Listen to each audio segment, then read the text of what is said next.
Well, hello, Judy. Howdy. How's it going over there in Lakewood Ranch? Busy as ever. Fun, beautiful sunny day in February, all you Northerners.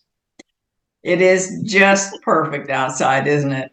Gorgeous. Yeah. Well, we have the January market update for all of our viewers, and we're going to make this, short and sweet because the information is pretty concise. And always, as Judy says, it does not include all of the new home sales. It is a culmination of Sarasota County sales and Manatee County sales. So, Tony Barrett, who is our RAISM, the Realtor Association of Manatee or Sarasota and Manatee, has basically given us some information that we're pretty aware of. But in his quote, he says that the importance of, we're in a transition, okay? And the importance of this transition says that noting that while inventory levels are rising, they still remain below those seen in the first quarter of 2019. Nonetheless, this shift represents advantages for buyers, granting them greater leverage in negotiations regarding prices, repairs, and closing cost credits. So that all sounds like a normal market to me. Yep. Yep. We're back to doing a lot of the things that we were out of control of when we were doing, listings and sales, listings and sales. So go for it, Judy. Let's start and see what's happening in Manatee County. So in Manatee County, which includes Amarillo Island, Lakewood Ranch, beautiful parish, Florida.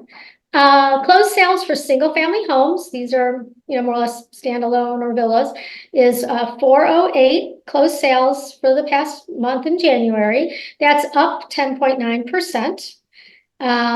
It seemed like a busy month. We started the year off strong.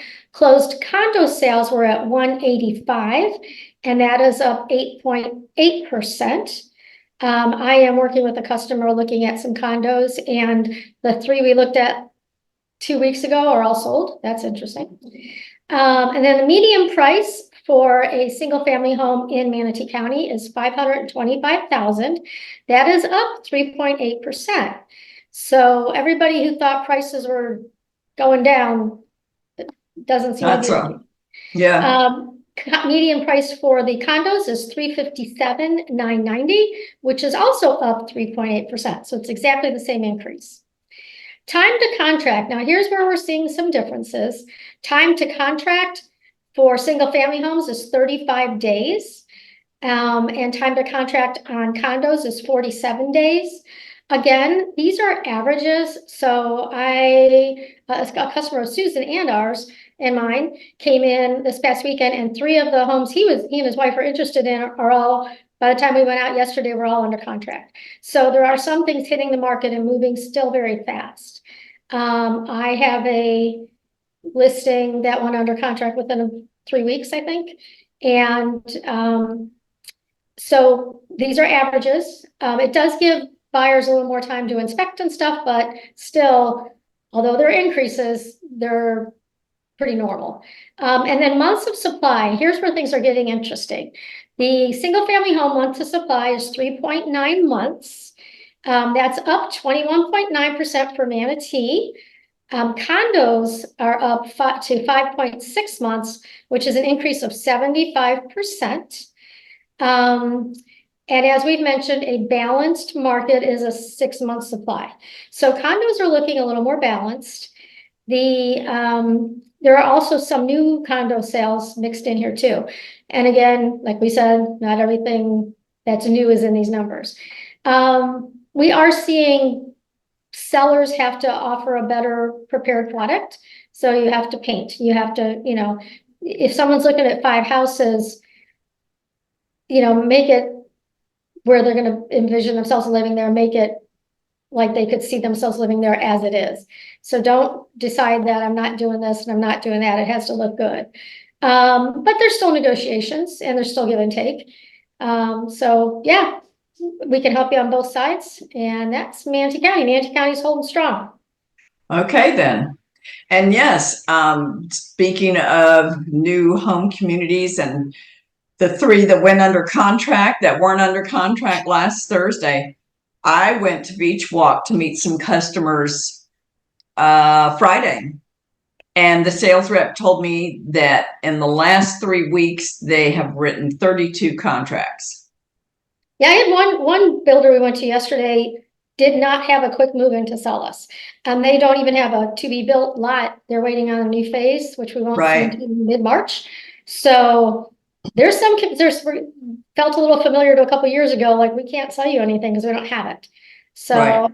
and like I do listings to help a builder, and my listings in Manatee County with them is very small. So just keep those things in mind. You might have to look at a resale and not do a quick move in.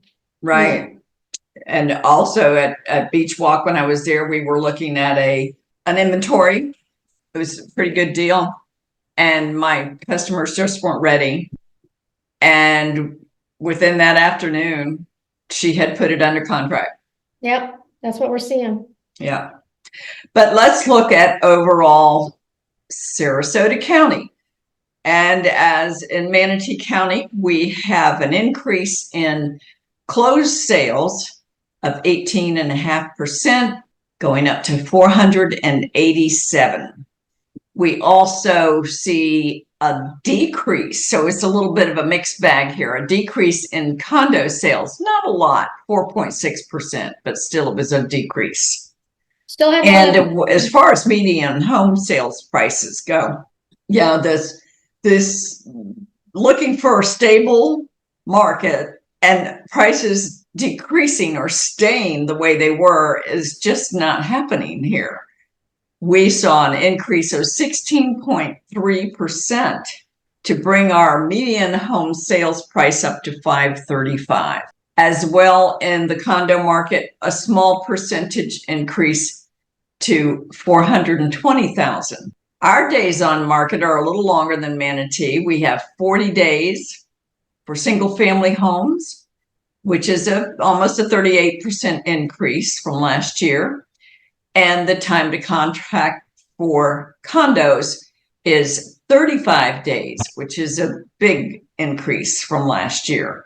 We're looking at a month supply of 4.9 months for single family homes. That's a 75% increase from last year, this time last year. And we see 6.2 months for condos. And that is just amazing. We're looking at a market that is shifting in good ways for buyers. Yes. And what Tony has said to wrap this up, for buyers, look ahead. We're seeing some shifts in interest rates and insurance costs. So these are market dynamics that are really important to buyers, but really not only to buyers, but to sellers, so that they understand going into the market what they're going to be looking forward to in terms of, prices and days on market, time to contract, etc. So we could continue to be very busy. Let's hope. Yes, yes. Yeah, we love helping our customers move into a new home or a resale home, whatever fits. Yes. And we do our best to do that fit. It's not a science, but we're certainly considering all the factors and making sure that you're totally aware. So, yeah, and it's fun to go out and look at multiple things, and but a lot of times our buyers are like, you nailed it right at the beginning. The first thing we looked at that feels the best. Right. So, we had that yesterday again, so that was fun. Yeah. But there are still some great resale homes out here too that people. Even some 20-year-old homes, people are like, oh, it's an older home. They're great. They're solidly built. So don't overlook those. They usually got bigger lots, more trees. Right. A little bit different than. Yeah, I have been looking sort of in your area for a friend that lives in Mill Creek. Those home sites are, hers is an acre. They're big, yeah. And we're looking around at other communities, established communities, and the space between the houses is very nice. Yep. That's a lot. Yep. So, yeah. So there's a lot out there, folks. We've got a growing inventory. So if you've got any interest, just reach out to us. We're here. We can go look, do the virtual phone with you. If you can't make it down here yet, we can do some of the initial searches with you on the other end of the phone. But yeah. It's never too early to start narrowing down the areas, especially the homes. If you've got a home listing that your customer's interested in, we will certainly do our best to get you in there. But we're also very cognizant of the seller's time and inconvenience when it comes to showing property. So we need to, number one, and we went through this in our video on how to buy new homes, we need to find out what you're qualified for. That's our first. Yeah. And we can help you do that. Yeah, definitely. Okay. One more thing I wanted to say on the established neighborhoods. Up in our area, we have such an influx of new homes that people know that a certain school that might be closer to some established neighborhoods is in high demand. And they'll say, well, I'll just school choice it in, where you can apply to have your child go to an alternate school. Well, those schools are pretty full. So school choice might not always work for you. So if you're dead set on your child attending a specific school in the public school system, you might want to consider a resale home that's really close to that school. Right. So that's another little thing people sometimes overlook, or they do as an afterthought. And like, well, I'll just choice in. I know you can school choice. You can, but they still have a capacity. So right. Just one of those little things. I have a listing coming up at a home that's very close to one of those popular schools. And I think that's going to make it much easier for a new buyer to find that house, as it's near that great school. So, well, there you have it, folks. Judy's tip for the day. Tip for the day. Yes. Just don't rely on, do that extra research. Keep watching, everyone, and please subscribe and like and comments and just any questions that you might have. And until the next time, bye-bye.